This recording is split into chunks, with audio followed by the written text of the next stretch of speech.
Hi friends, welcome to my channel. இன்றைக்கி இந்த வீடியோவில் என்ன பார்க்க போகிறோன்னு பார்த்தீங்கன்னா, வெஜிடபிள் ஸ்டஃப்டு சப்பாத்தி எப்படி பண்ணுறதுன்னு பார்க்கலாம். ஃபஸ்ட்டு ஒரு கடாயில் எண்ணெய் எடுத்துகிட்டு ஒரு ஸ்பூன் சீரகம், கூடவே 2 பச்சை மிளகாய், 2 பல்லு பூண்டு, இதெல்லாம் ரொம்ப பொடியாக நறுக்கி அது கூட ஆட் பண்ணிக்கிறேன்.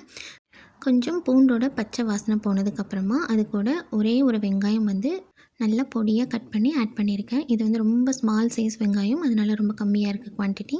உங்களுக்கு தேவைன்னா நீங்கள் மீடியம் சைஸ் கூட எடுத்துக்கலாம். வெங்காயம் கொஞ்சம் வதங்கினதுக்கப்புறமா ஒரு அரை கப் கேரட், அரை கப் ஸ்பினாச் பாலக்கீரை சேர்த்துருக்கேன். இப்போது கேரட்டும் கீரையும் நல்லா வெந்து வரணும். இதில் குவான்டிட்டிக்கு தகுந்த மாதிரி நம்ம சால்ட் ஆட் பண்ணிக்கலாம். சால்ட் ஆட் பண்ணியாச்சு.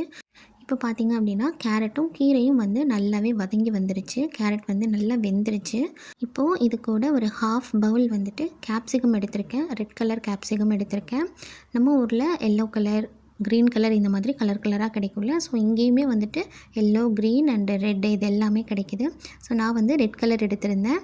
கொஞ்சம் கலர்ஃபுல்லாக இருந்தால் பசங்க கொஞ்சம் விரும்பி சாப்பிடுவாங்க அப்படின்றதுக்காக. இப்போது இது கூட கொஞ்சமாக பெப்பர் ஆட் பண்ணிக்கலாம். நான் மசாலா ஐட்டம் எல்லாமே நம்ம ஊர்லேருந்து தான், இந்தியாவிலேருந்து தான் நான் கொண்டு வந்திருந்தேன். நெதர்லாண்ட்ஸில் இங்கே நம்ம ஊர் மசாலாலாம் ரொம்பவே ரேட் ஜாஸ்தி. நம்ம வாங்குறது அவ்வளோ ஈஸி கிடையாது. இப்போது நமக்கு சப்பாத்திக்குள்ளே வைக்கிறதுக்கான அந்த ஸ்டஃப் ரெடி பண்ணியாச்சு. இப்போது சப்பாத்தி உருட்டி வச்சுட்டு நமக்கு எந்த அளவுக்கு தேவையோ அந்தளவுக்கு காயெல்லாம் உள்ளே வச்சுட்டு இதை 4ஆக ஃபோல்ட் பண்ணி நான் ஒரு ஸ்கொயர் ஷேப்பில் நான் இதை ரெடி பண்ணேன். ஏன்னா பசங்களுக்கு கொஞ்சம் டிஃப்ரெண்ட்டாக ஷேப்ஸ் நம்ம கொடுத்தோம் அப்படின்னா அவங்க கொஞ்சம் ஈஸியாக சாப்பிடுவாங்க, விரும்பி சாப்பிடுவாங்க. ஸோ அதனால் நான் ஸ்கொயர் ஷேப் ட்ரை பண்ணியிருந்தேன். லாஸ்ட் டைம் நான் சர்க்கிளாகவே ட்ரை பண்ணியிருந்தேன்.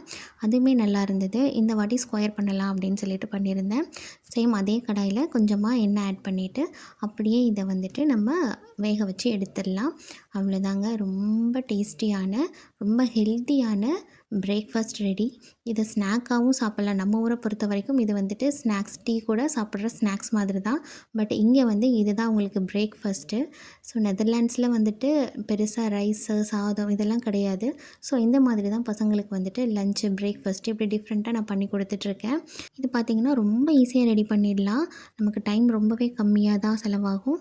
அதே மாதிரி ரொம்ப ஹெல்த்தி. இது ரொம்ப டேஸ்டியாகவும் இருக்கும். நம்ம சாஸ் கூட இதை மிக்ஸ் பண்ணி சாப்பிடும்போது ரொம்பவே டேஸ்டியாக இருக்கும். ட்ரை பண்ணி பாருங்கள். தேங்க்ஸ் ஃபார் வாட்சிங்.